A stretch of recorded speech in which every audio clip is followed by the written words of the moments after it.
On one hand, it seems like a really bizarre concept, except when you read the book and it makes perfect sense. This book has really bad elevator pitchness because it is not a complex book, but it is a finely, like, it's really interwoven themes.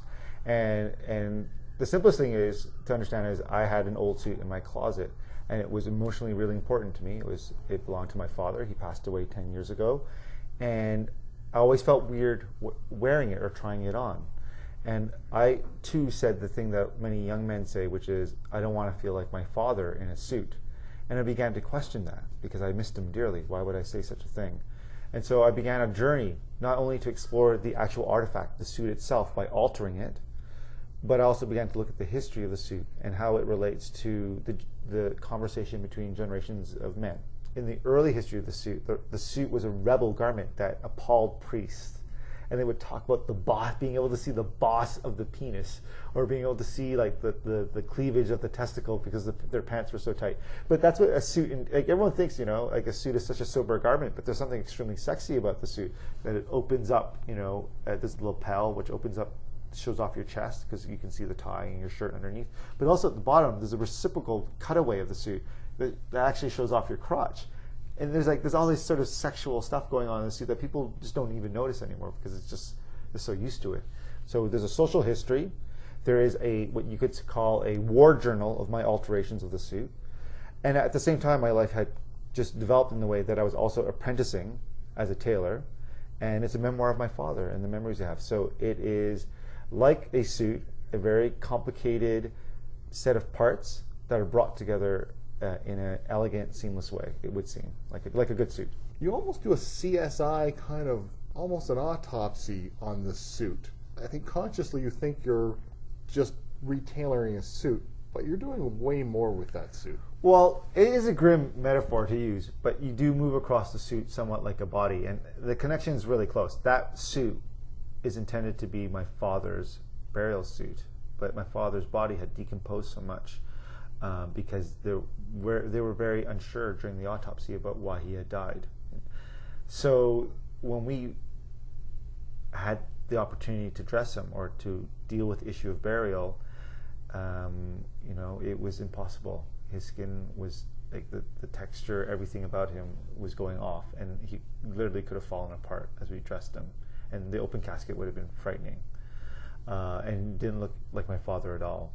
So that suit, in many ways, has this CSI, this relationship to my father's even deceased body is very close. And so I do move across the suit as a terrain to investigate. It's kind of a crime scene for me in a way, because why was our relationship so rough? Why was he so violent to my mother? How did I feel? I had forgotten so many memories, and the suit uncovers those memories. And that's what CSI is. It's a murder mystery. All murder mysteries are about regaining the past and beginning to understand exactly what had happened. And so I often think of The Measure of a Man as a murder mystery. What killed my father? What killed our relationship? And by going over the body, I begin to cobble together not only the social history of the lapel or the social history of the pocket square, but I also begin to uncover and rediscover things I've forgotten about my father and the moments and times that we had together and the character and the quality of those feelings. I remember wrestling with him. I'd forgotten about boxing with him years ago, and that was really a definitive break in our relationship because I knocked him out, and I felt that I had surpassed him somehow.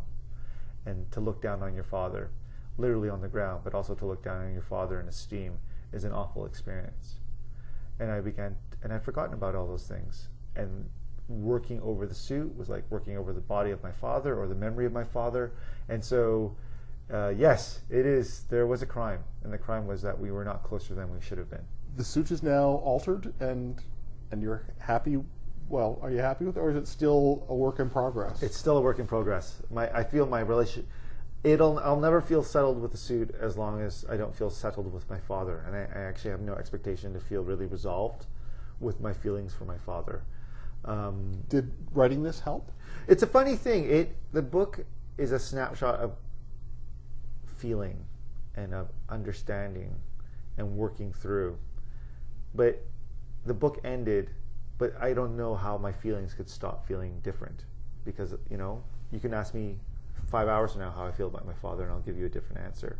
And so it's a snapshot of a sense of closure, a sense of resolution that I dearly want, and maybe I can feel it every time I read that final chapter of the book. But I think that my relationship with my father is really still dynamic, even though he's deceased, and how I feel about him, and the more I learn about him, and how I change and how I age changes the way I feel about my father's legacy, all the good and the ill that he brought on us. And so that makes it difficult to, the book is static.